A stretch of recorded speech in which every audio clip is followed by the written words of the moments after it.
할렐루야, 서영훈 목사입니다.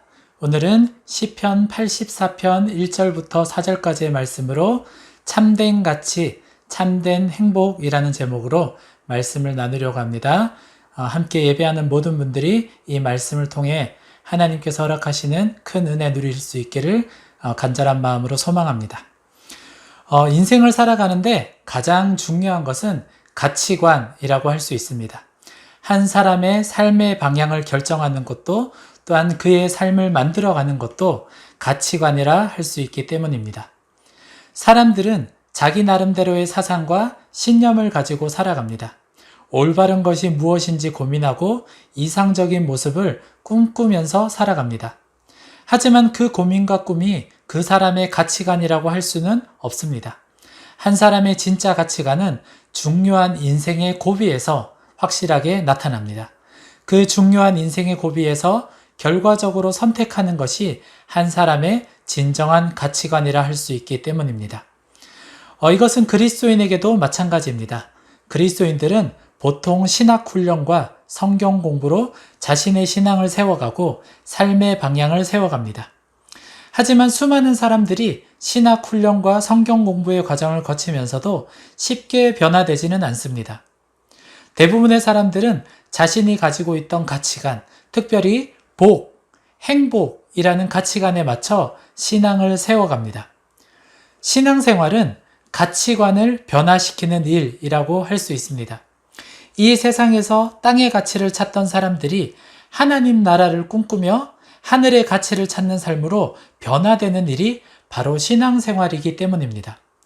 오늘날 많은 사람들이 신앙생활을 하면서도 땅에서의 가치를 쫓아 마치 하나님을 자신의 성공을 위한 조력자 정도로 오해하기도 하지만 바라옵기는 오늘 함께 예배하는 우리 모두가 이 시편 84편의 말씀을 함께 살펴보며 절대적이고 영원하고 차고 넘치는 하나님 그대로의 하나님을 온전히 깨달을 수 있기를 소망합니다.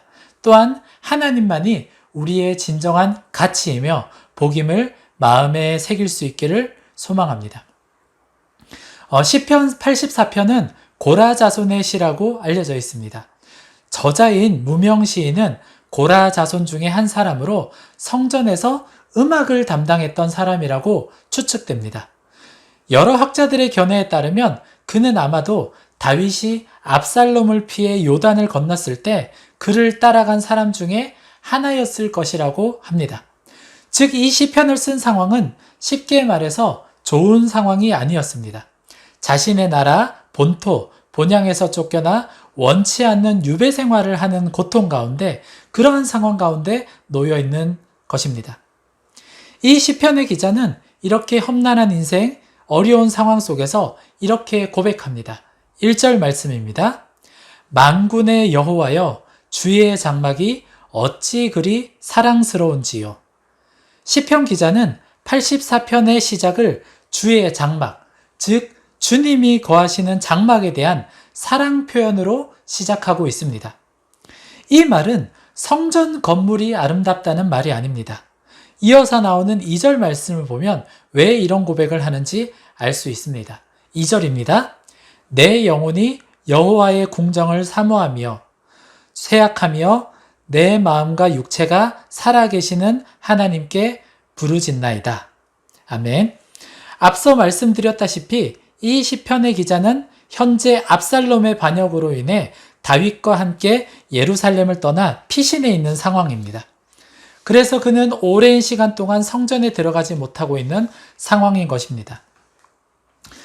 과거 제가 한 교회에서 사역을 할 때 교회 권사님들을 모시고 제주도에 다녀온 적이 있었습니다.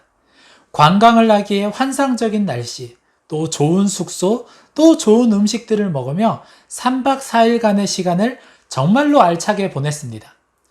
그런데 그렇게 즐겁게 보내고 난 뒤 돌아오는 비행기에서 딱 내리는데 권사님들이 뭐라 한 줄 아십니까? 권사님들이 이렇게 말씀하시는 겁니다. 아이고, 이제 집에 간다고 하니까 그게 제일 좋다 라고 하시는 것입니다. 이상하지 않습니까? 가장 좋은 것, 가장 멋진 것을 누렸음에도 불구하고 그 속에서 집에 가고 싶어하는 마음들이 권사님들에게 있었다는 것입니다. 사실 저는 집에 대한 애착이 별로 없는 사람입니다. 군대에 입대를 하고 나니까 그런데 집 생각에 눈물을 흘린 적이 있었습니다.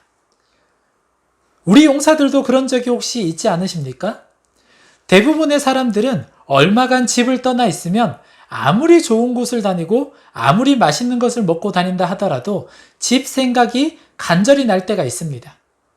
그리고 그와는 반대로 힘든 일을 경험하고 어려운 일에 부딪히면 아마도 집 생각은 더 할 것입니다. 특별히 아프거나 어려운 일이 있거나 마음에 이런 어려운 마음들이 있을 때 더욱더 집 생각이 간절하겠죠. 아마 시편 기자의 마음이 그와 같지 않았을까 생각됩니다. 편안하게 하나님을 찬양하고 하나님의 임재를 경험할 수 있는 곳, 하나님께서 허락하신 은혜의 흔적들이 남아있는 곳이 바로 이 시편 기자가 그리던 주의 장막이었을 것입니다. 다윗의 장막은 외적으로 보기에는 보잘것이 없었다고 합니다. 아주 허름한 장막이었다고 합니다. 그런데 우리가 집을 생각할 때도 아마 마찬가지이지 않습니까? 외적으로 보이는 것이 사실 그렇게 중요하지 않습니다. 아무리 낡은 집이라 할지라도 그 속에 어머니의 정성과 사랑이 깃들여져 있다면, 아버지의 따뜻함과 든든함이 있다면 그 집을 그리워하고 사모하는 마음이 생기는 것입니다. 시편 기자는 이어서 3절에서 이렇게 이야기합니다. 자신이 주의 장막을 그렇게 사모할 수밖에 없는 이유에 대해서 이렇게 이야기합니다. 3절입니다. 나의 왕, 나의 하나님, 만군의 여호와여, 주의 제단에서 참새도 제 집을 얻고 제비도 새끼들 보금자리를 얻었나이다. 아멘. 사랑하는 여러분, 우리의 신앙에 있어 하나님의 존재에 대해서 어떻게 인식하는지는 정말로 중요합니다. 설교 서두에 잠시 언급한 것처럼 자신이 가치 있다고 생각하는 것을 이루어 주시는 분으로 하나님을 생각한다면 하나님은 산타클로스 같은 존재로 여겨질 것입니다. 즉, 어떤 일의 결과가 자신의 마음에 들면 하나님을 찬양하지만 그렇지 않다면 원망과 불평이 생기고 말 것이죠. 마태복음 16장에서 예수님께서는 제자들에게 자신의 존재에 대해서 물어보신 적이 있습니다. 너희는 나를 누구라고 하느냐? 라고 이렇게 물어보신 적이 있습니다. 결국 신앙의 기본은 이 문제를 해결하는 것으로부터 시작됩니다. 예수님의 이 질문에 마태복음 16장에서 베드로는 이렇게 대답합니다. 주는 그리스도시요 살아계신 하나님의 아들이십니다. 라고 이렇게 대답을 합니다. 그리고 오늘 시편 84편에서 이 기자는 하나님에 대해서 나의 왕, 나의 하나님, 만군의 여호와여 라고 부르짖습니다. 베드로에게 예수라는 분이 그리스도시고 살아계신 하나님의 아들이라는 인식이 있었던 것처럼 시편 기자는 모든 것을 주관하시는 분, 다스리시는 분, 살피시는 분이 하나님이시라는 인식이 있었던 것입니다. 시편 기자에게는 하나님은 단지 크고 위대한 분만이 아니라 참새와 제비도 집과 새끼를 둘 보금자리를 얻었다고 하는 것처럼 크고 위대함 속에 세밀하고 신실함까지도 가지고 계신 분이라고 인식을 하고 있었던 것입니다. 하나님의 은혜를 경험함에 있어 가장 기본적인 것은 자신의 존재에 대한 인식입니다. 즉, 참새와 제비같이 작고 연약한 존재를 보게 되었는데 이렇게 보잘것없는 존재를 하나님께서 살피신다는 것을 경험하게 된다면 우리도 마찬가지지 않습니까? 정말 이 세상에서 그저 그냥 수많은 사람들 중에 한 명일 뿐이고, 그리고 보잘것없이 연약한 존재인 우리를 하나님께서 참새와 제비처럼 우리를 살피신다는 것을 경험하게 된다면 하나님을 사모하지 않거나 하나님을 찾지 않을 이유가 없는 것입니다. 사람들은 자신의 현재 상황에 조건과 상황의 변화를 기대하며 겉으로 주어지는 무엇을 추가하면 인생이 변화될 것이라고 생각합니다. 하지만 하나님은 그보다 먼저 우리의 존재의 참된 가치를 깨닫게 해주시는 분이십니다. 또한 존재를 존재되게 해주시는 분이 바로 우리 하나님이신 것입니다. 하나님께로부터 누릴 수 있는 참된 가치, 참된 복은 바로 이런 것입니다. 마지막으로 4절입니다. 주의 집에 사는 자들은 복이 있나니 그들이 항상 주를 찬송하리이다. 아멘. 시편 기자는 이어서 어떤 자가 구체적으로 복이 있는가를 노래합니다. 어떻게 보면 시편 기자는 주의 장막, 성전에 거할 때 그때는 주를 찬양하는 것이, 또한 하나님의 얼굴을 배우며 그의 손길을 느끼는 것이 얼마나 복된 일인지 제대로 깨닫지 못했을 수도 있습니다. 늘 많은 사람들이 가지고 있을 때는 그것이 진정한 복인지 잘 알지 못하지 않습니까? 그런데 시편 기자에게는 이 순간에 변화가 일어났습니다. 먼 곳에 쫓겨나서 주의 장막에 들어갈 수 없는 상황이 된 것입니다. 이때의 시편 기자는 바로 그때의 그 일이 얼마나 큰 복인지 깨닫게 되지 않았을까 생각됩니다. 사랑하는 여러분, 이런 생각을 해보면 어떨까요? 아무것도 가지지 못하였으나 작은 것에 감사하며 베풀기를 좋아하는 사람이 있습니다. 반면 모든 것을 가졌으나 그 어느 것에도 감사하지 못하고 하나라도 더 가지기 위해 욕심을 내는 사람이 있습니다. 전자와 후자 중에 어떤 사람이 더 복된 사람일까요? 저는 이 전자의 사람이 더 복된 사람이라고 생각이 되어집니다. 주의 집에 사는 자들은 바로 이런 자들입니다. 아무것도 가지지 못하였으나 늘 주의 보호하심과 은혜 아래에 있다는 것을 믿고 있기에 감사와 찬양으로, 배려와 섬김으로, 온유와 사랑으로 행하는 자들이 바로 주의 집에 사는 자들입니다.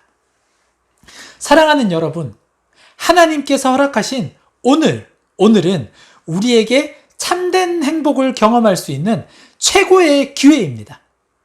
대부분의 사람들은 삶에 찌들려서 무엇이 진정한 가치인 줄 모르고 조건과 상황의 변화만을 꿈꾸며 이것저것 정신없이 끌려다니며 살아갑니다.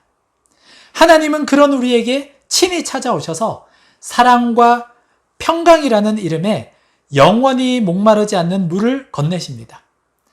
우리는 세상에서 없어질 것들에 관심을 가지며 일시적인 복을 원하며 쫓아가는 삶으로 오늘을 채워가지만 하나님은 그런 우리에게 영원한 복을 사모하며 허락하신 오늘의 삶 속에서 하나님을 온전히 경험할 수 있도록 변하지 않는 조건과 상황 속에서도 존재로서의 진정한 가치를 누리며 참 기쁨과 평강을 누릴 수 있도록 우리에게 은혜를 베푸십니다. 바라옵기는 오늘 함께 예배하는 우리 모두가 먼저는 시편 기자의 고백처럼 나의 왕, 나의 하나님, 만군의 여호와여, 오늘 내가 주의 집에 거하겠습니다. 주의 집에 거하며 항상 주를 찬송하며 살겠습니다. 라고 고백하며 허락하신 오늘의 삶 속에서 참된 가치를 누리고 참된 행복을 경험할 수 있기를 주님의 이름으로 축복합니다. 우리 예배하는 모든 이들이 그러한 삶을 살아갈 수 있기를 소망합니다. 기도하겠습니다. 하나님, 우리가 하나님 안에서 참된 가치를 발견하고 참된 행복을 누릴 수 있기를 소망합니다. 하나님 안에서 지어진 우리, 하나님 안에서 가장 완전한 것을 누릴 수 있도록 우리를 인도하여 주시고 주님의 그 선한 길로 날마다 우리를 이끌어 주셔서 선한 길을 걸어감으로 말미암아 참 기쁨과 참 행복과 참 평안이 우리의 삶에 더 온전하게 채워질 수 있도록 은혜 내려 주시옵소서. 하나님께서 허락하시는 오늘 하루 그리고 매일의 삶 속에서 주님께서 허락하시는 이 최고의 기회를 놓치지 않기를 소망합니다.